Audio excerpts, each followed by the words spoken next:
अरे झोपू दे ना. कायले चिल्लवून राहिला? का झालं सांग बरं. कायले चिल्लवता नड्यासारखं? तुझी माय अलग चिल्लवते, तू अलग चिल्लवते. मन काय झालं? हो पप्पा, मला 100 रुपये द्या. समजलं ना, मला 100 रुपये पाहिजे. का म्हणाला 100 रुपये? जैर खायला पैसे नाही न तुला 100 रुपये देऊ? का म्हणताव मी? जैर खायला पैसे नाही ना 100 रुपये मागत आहे, समजलं ना?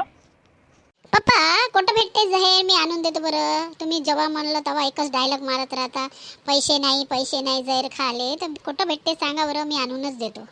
अरे तुझ्या मम्मीच्या माहेरी मिळते ते तू ना आण. त्या मम्मीच्या माहेरी लई लोक साप बसून आहे. तुझा मामा, तुझा आजा, त्याचा आजा, लई साप आहे. त्यातलं जहीर आण आणि मला दे पाजून. मम्मीनं सांगितलं नाही मम्मीच्या गावाले जहेर भेटते, नाही तर मी आणूनच दिलं असतं तुम्हाला. टेन्शनच खतम केलं असतं. हमेशाच एकच डायलॉग मारता, जहेर पैसे मागितलं का जहर खाले पैसे नाही काय नाही. मैं सचमुच लागे देता जहेर. आप खा लो और मर जा पप्पा. किती नालाय काय रे पोरग तू. पप्पाले जैर खा ना मर जा म्हणते. कसं म्हणताय रे तू हलकट पोरग. त्यापेक्षा तुझी मम्मी परवडली. भले बोलत चालत असन पण अशी कधीच म्हणत नाही तुम्ही मरून जा म्हणून.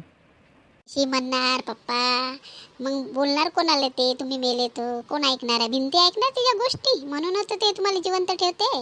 मंडळींनो, व्हिडिओ चांगला वाटला लाईक करा, शेअर करा, कमेंट करा. बापरे, पोरग तर तिच्याच खानदानीवर गेलं पूर्ण. माझ्यासारखं तर झालंच नाही पोरग.